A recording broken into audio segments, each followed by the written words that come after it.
My name is Dr. David Benversing. I'd like to share with you the most common causes of carpal tunnel. There's two main injuries or main things that we can see as far as carpal tunnel. One is a major trauma and the other one would be a minor trauma.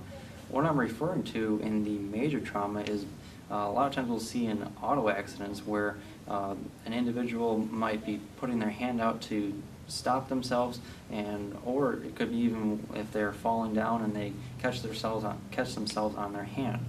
And the minor injury is something we see very commonly in our office with people that are doing a lot of fine work throughout the day. One of the most common things we see is people that type on keyboards for long periods of time. Now, basically what happens when we have the carpal tunnel is we have 8 bones in our wrist, and we also have some ligaments that hold those bones together, and underneath that ligament we have a nerve called your median nerve that runs right through that little tunnel that's created. And what happens is if that repetitive trauma over time or that major trauma causes that tunnel to either be collapsed or somehow not able to have that nerve function as it needs to through that area, it can cause those symptoms of the carpal tunnel. And those common symptoms that we see are the pain in that wrist and also into the hands.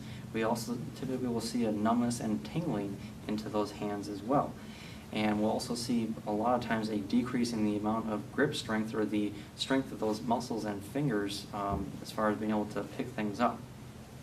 Now, obviously this is going to be something that affects people quite a bit if they're using their hands at work throughout the day, and obviously work is going to be one of the main concerns that people have when they have carpal tunnel. So again, if they're doing fine things at work or if they're doing any type of keyboarding work, that's going to be something that work is going to be heavily affected.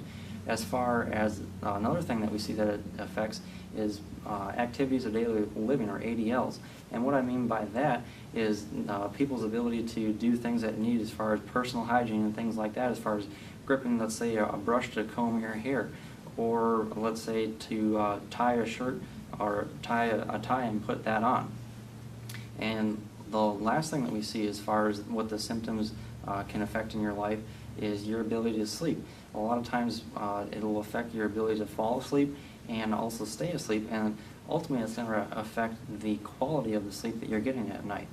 So if you're in pain, we'd love to help. Please give our office a call at 618-519-9334.